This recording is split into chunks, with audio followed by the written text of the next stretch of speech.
Bonjour mon frère, comment vas-tu? Ça va maman, par la grâce de Dieu, shalom. Penses-tu que l'église d'aujourd'hui est soumise aux autorités spirituelles?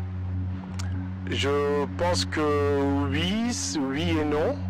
Oui et non dans la mesure où si le peuple de Dieu est enseigné, je pense qu'il comprendra comment il faut se soumettre à l'autorité telle qu'elle recommande la parole. Mais s'il n'est pas enseigné, je pense qu'il peut y avoir effectivement des lacunes là-dessus.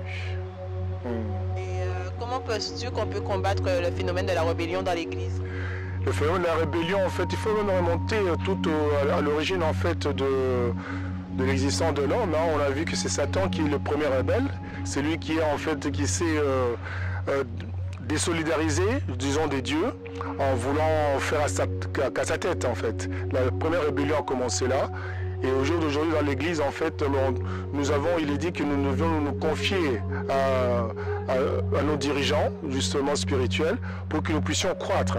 Ils sont là, en fait, pour nous guider. Ce sont des guides que Dieu a mis à notre disposition.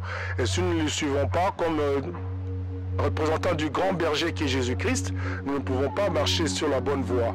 Donc nous devons absolument connaître un petit peu les principes des dieux, surtout être enseigné. Il faut qu'on enseigne aux enfants des dieux qu'en dehors de la désobéissance, c'est ce qui crée beaucoup de défaveurs, c'est ce qui attire en fait, je dirais, beaucoup de malheur dans l'église.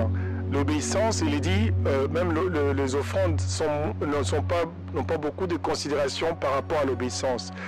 Dieu nous demande d'être obéissant. Donc quand on obéit, c'est de cette façon-là qu'on peut être béni. Et toute rébellion, tout esprit de rébellion dans l'Église, en fait, nous éloigne de la volonté de Dieu parce que les autorités qui sont établies, ils ne se sont pas choisis eux-mêmes. Ce sont des personnes qui ont eu un appel, qui sont là justement pour accomplir une mission vis-à-vis disons, des enfants de Dieu. Et il nous est tout à fait, je dirais, recommandé pour notre bien-être, pour notre progression spirituelle et autant aussi matérielle, parce que les répercussions sont d'autres matériels notamment, d'obéir et de savoir écouter les recommandations des hommes de Dieu, les recommandations telles qu'il s'est marqué dans la parole de Dieu, parce que les hommes de Dieu ne s'inspirent que de ce qui est dit dans la parole. Amen. Et pourrais-tu inviter quelques personnes à notre événement 10 au 12 mai?